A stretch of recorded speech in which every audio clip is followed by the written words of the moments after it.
Back again with some more cycling thoughts.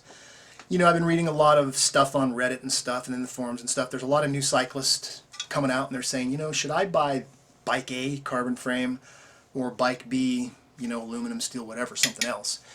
And a lot of people will chime in, you know, oh, for God's sakes, man, don't buy carbon, you'll die, it's cracked, you don't have the experience to look at it, yada yada. Okay.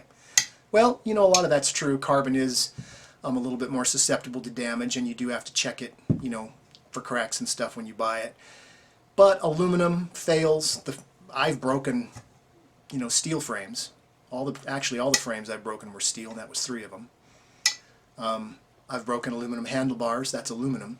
I have yet to break a carbon part, but I don't ride that hard anymore, so maybe that has something to do with it. But one thing nobody ever talks about is if you do leaning towards the steel bike, or, you know, leaning towards the aluminum bike, well, what do all modern bikes kind of have in common?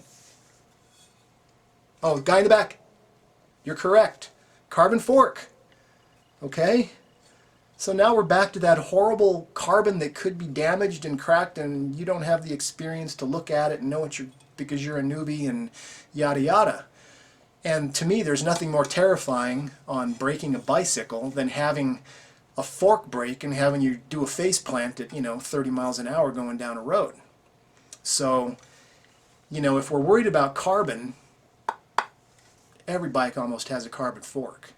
So if you're buying used, check them out, but I'm saying don't be paranoid if it has a carbon frame.